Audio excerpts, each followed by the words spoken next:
Afinal, o que isso significa para nós libertários? Esse é o Visão Libertária, sua fonte de informações descentralizadas e distribuídas. Ontem, o ministro Edson Fachin, em decisão monocrática, declarou a incompetência da 13ª Vara de Curitiba para julgar o caso do Lula na Lava Jato. Incompetência, lógico, no sentido jurídico. Ela não era a vara certa para julgar aquele caso. Não tem nada a ver com competência no sentido comum da palavra. Sim, a vara onde Moro era juiz até algum tempo atrás, que julgou todo o processo, não poderia ter julgado esse processo porque não era a vara correta para isso. Com isso, todo o processo volta a estaca zero. Todas as condenações do Lula são nulas de pleno direito e, embora ele não tenha sido inocentado, o processo tem que recomeçar e daí o mais provável é que vai acontecer a prescrição. Ou seja, Lula vai sair dessa sem nenhuma punição. De fato, na prática, ele já estava livre por decisão do STF de qualquer forma, sem muita possibilidade disso mudar no futuro. No final, a consequência prática mais notável dessa decisão é que Lula se torna novamente elegível, ele pode concorrer nas próximas eleições em 2022. Vocês lembram, a lei da ficha limpa impede que condenados em decisões colegiadas, por exemplo, condenados em segunda instância, concorram a eleições. Lula foi condenado pela segunda instância em 2 casos, o caso do triplex do Guarujá e o caso do sítio de Atibaia.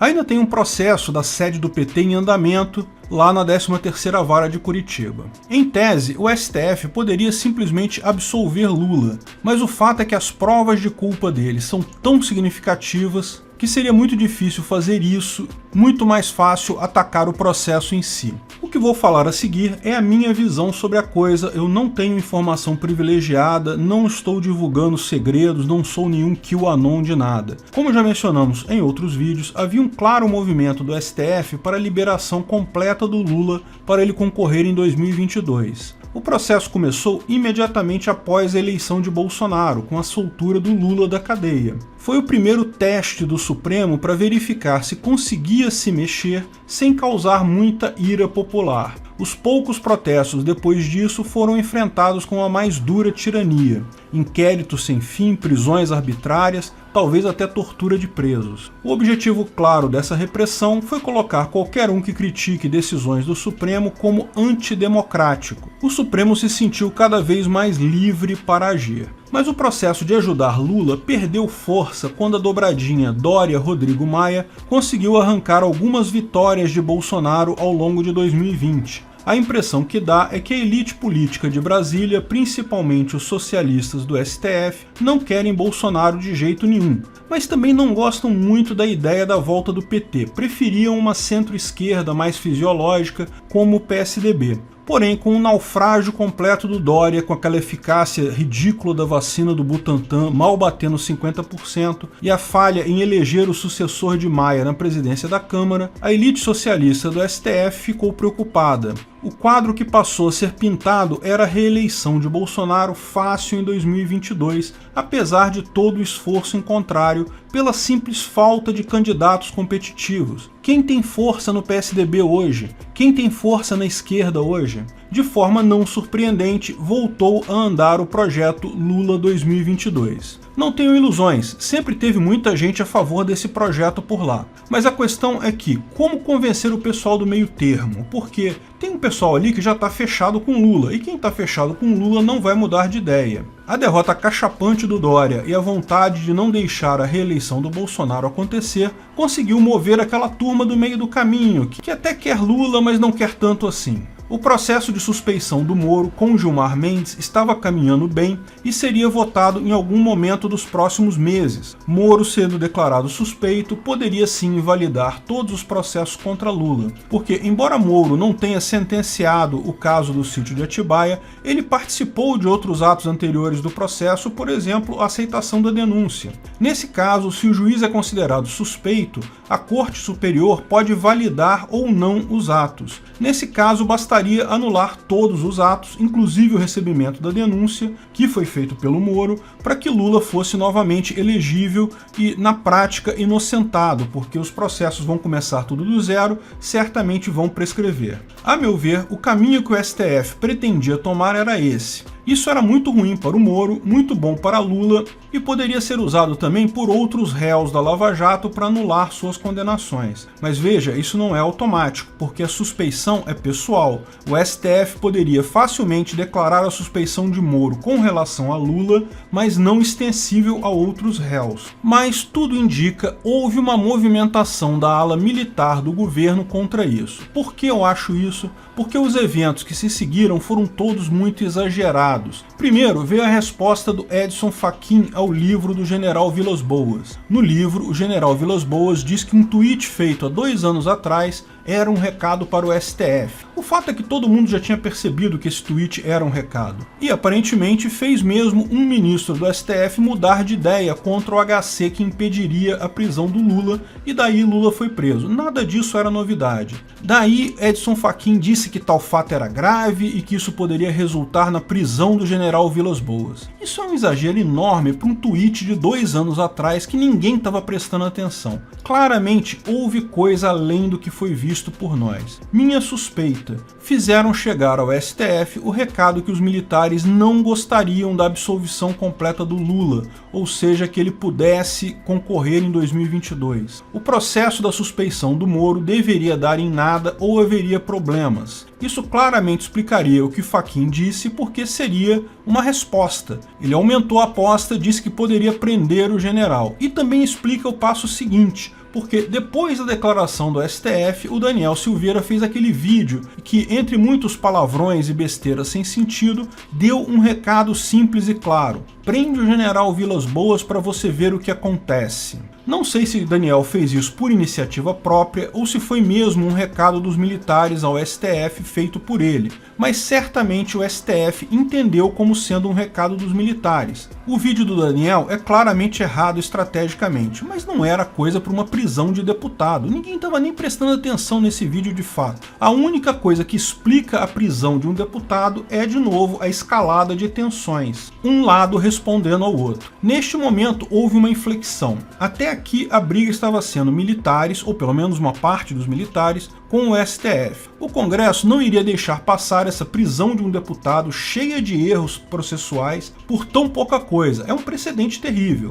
Eles ameaçaram votar no mesmo dia, e tenho certeza que se o Congresso votasse no mesmo dia a prisão do Daniel Silveira, ele teria sido solto. Ao contrário, esperaram, sentaram 3 dias, tudo parado. Novamente é só especulação minha, mas o mais provável é que houve muita conversa, envolvendo o judiciário, legislativo, militares e executivo. O objetivo: esfriar o clima de todo mundo, deixar a coisa amainar para não queimar todo mundo. Minha interpretação do que aconteceu foi: o STF não queria ser contrariado na prisão do Daniel Silveira, os militares não queriam a liberação total do Lula, acordo sempre envolve cada parte abrir mão de alguma coisa. No final, o acordo foi costurado de forma que o Congresso abriu mão de alguma coisa, inclusive com o apoio do executivo do Bolsonaro, mantiveram Daniel Silveira preso. O apoio do executivo ao acordo foi sacramentado com a escolha da relatoria do caso do Daniel Silveira, por uma deputada ligada a Bolsonaro, que sinalizou pela manutenção da prisão.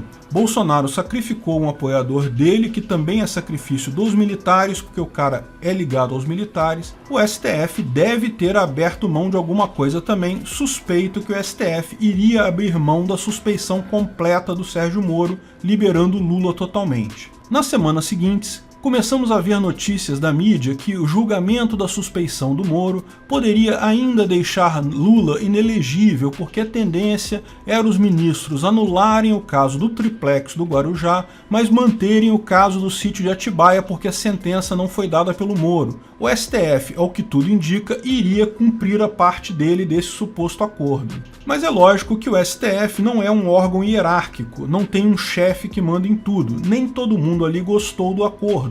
O Edson Fachin, particularmente, um dos mais empenhados em soltar Lula por motivos claramente pessoais, e parte da turma que quer muito que Lula dispute em 2022 não gostou desse acordo e resolveu tomar uma ação solitária. A decisão que vimos ontem, dia 8 de março, libera completamente Lula para 2022. Fachin deu seu recado, não vai abaixar a cabeça para acordos, constituições, leis, lógica, direito, nada disso importa para ele, só importa liberar Lula. Sim, porque a opinião unânime de juristas é que a decisão dele não faz sentido nenhum. A competência da 13ª Vara de Curitiba já havia sido questionada antes e a decisão do STF foi por mantê-la. A jogada do Fachin é claramente uma rebeldia dele contra o acordo.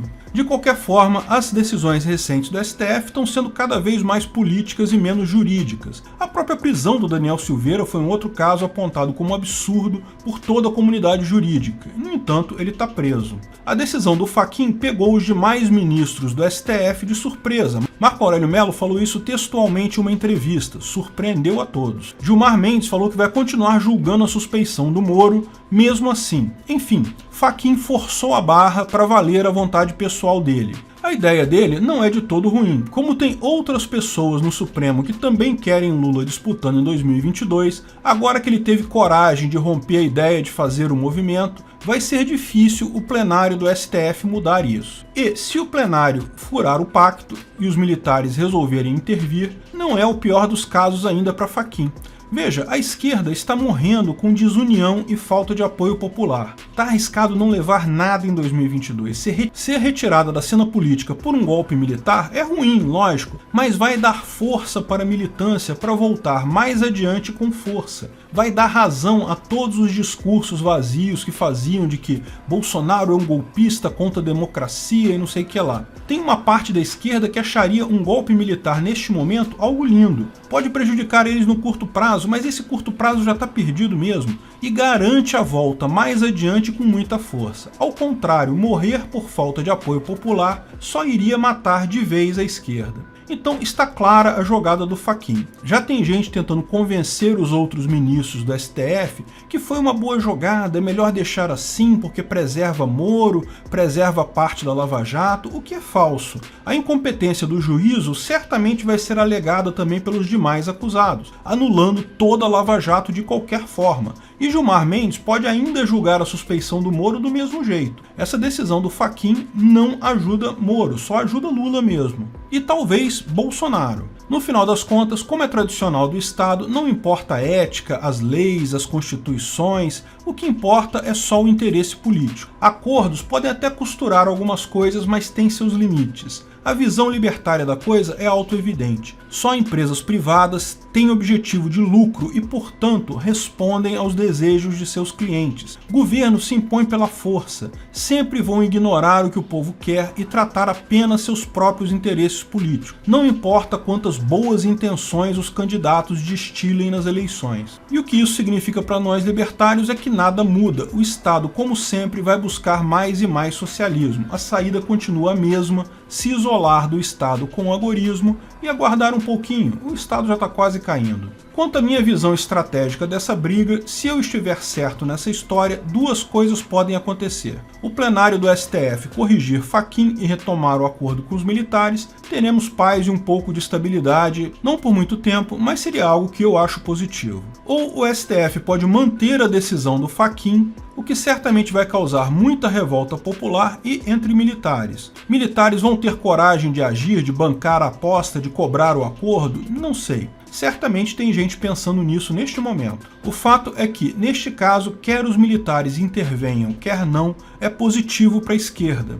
A questão é que, dada a situação atual, mesmo com Lula na eleição, acho pouco provável desbancar Bolsonaro. Lula vai estar enfraquecido com todas as denúncias e a prisão, Bolsonaro tem a máquina pública. Na verdade, para Bolsonaro, disputar o segundo turno com Lula seria uma alternativa mais simples ainda de vencer. Contra Moro e Luciano Huck, ele teria mais dificuldades. Portanto, essa vitória da esquerda tem tudo para ser uma vitória de pirro. Se a esquerda brasileira fosse mais esperta, ela faria o jogo da senhora K da Argentina e entraria e colocaria Lula como vice, digamos, de Luciano Huck. Isso aglutinaria, além da esquerda, parte do centro, e talvez fosse suficiente para eleger Huck no lugar de Bolsonaro. Mas o PT é orgulhoso demais, não faria isso. Enfim, vai rolar muita água até as eleições de 2022.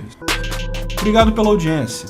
Esse vídeo foi um oferecimento de armataweb.com, cloud e serviços de data center, 100% de compromisso com a satisfação e privacidade dos clientes. Aceitamos Bitcoin, veja o link na descrição do vídeo. Se você gostou desse vídeo, clique no like e compartilhe ele em suas redes sociais. Se inscreva no canal para nos ajudar, clicando no botão vermelho abaixo. Se quiser ser avisado de novos vídeos, clique no sininho ao lado. Até a próxima!